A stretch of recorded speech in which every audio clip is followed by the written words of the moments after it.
Good morning everyone, welcome to মাস্টারদের classroom. আজকে তোমাদের জন্য আমি নিয়ে এসেছি জগৎবাড়ি বইটি। অনেকে আমাকে কমেন্ট করেছো যে স্যার, জগৎবাড়ি বইটা কিভাবে আমরা পেতে পারি।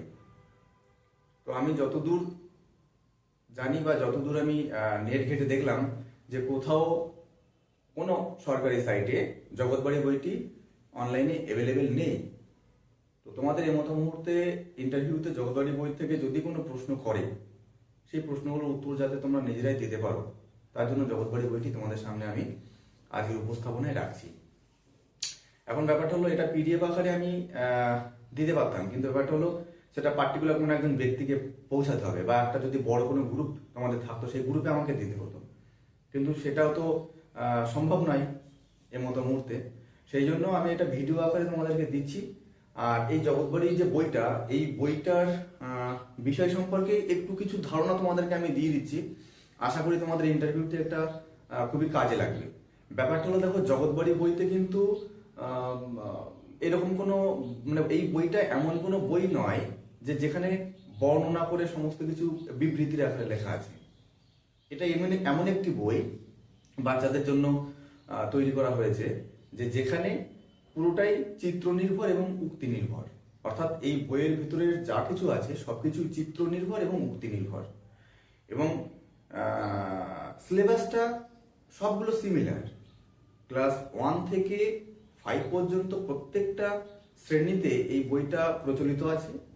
যদি আমরা এই বইটার সিলেবাসটা আমরা দেখি, তাহলে দেখব যে এর 1-এ যে সিলেবাস, 2-তেও সেই সিলেবাস, 3, 4, 5 সব ক্লাসে একই সিলেবাস।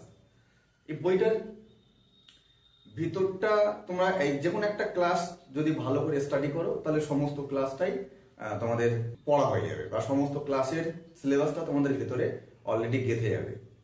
এখন এই বইটাতে যে বিষয়গুলো ছাত্রছাত্রীদেরকে জানানো হয় সেই সম্পর্কে তোমাদেরকে আমি বলবো। যে এখানে কি জানানো হয়, এখানে ছাত্রদেরকে তার জীবন এবং তার পরিবেশ এই সম্পর্কে শিক্ষা দেওয়ার জন্য, বা এটাকে ভালো করে বোঝার জন্য এই বইটা তাদের কাছে খুবই গুরুত্বপূর্ণ। এবার এই বইটায় দুটো দিক দেখা হয়, বা দুটো দিক ছাত্রছাত্রীদেরকে শেখানো হয়। এক হলো প্রত্যেকটা ছাত্রের কি করতে হবে আর কি করতে হবে না। তো এইভাবেই এই বইটা ছাত্রদের জন্য তৈরি করা হয়েছে, যাতে করে ওরা নিজেদের জীবন শিক্ষাটা পায়, যে ওদের জীবনে কি কি করা যাবে না, কি করতে হবে। ভিডিওটি আম, একবার প্রথম থেকে শেষ পর্যন্ত ভালো করে দেখো, তাহলে প্রত্যেকটা ক্লাসের বইটা তোমার চোখের সামনে একটু ভেসে থাকবে। এবং মেন এই হেডিংগুলো যদি তোমরা ভালো করে একটু মনে রাখতে পারো, তাহলে বিষয়গুলো এই একই জায়গায় যাবে, যে সমস্ত ক্লাসের সিলেবাস এক। তো আমি তোমাদেরকে একটা রিকোয়েস্ট করব, যে যে কোনো একটা ক্লাসের বই ভালো করে একটু স্টাডি করো, মনের ভিতরে গেঁথে নাও, তাহলে দেখবে সমস্ত ক্লাসের সিলেবাস সব একই রকম। জাস্ট এদিক মানে একটু এদিক ওদিক করে ছবিগুলো পাল্টে, উদাহরণগুলো একটু পাল্টে দেওয়া।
আজকে এই পর্যন্তই, দেখা হবে নেক্সট ভিডিওতে। সবাই সঙ্গে থেকো, টাটা।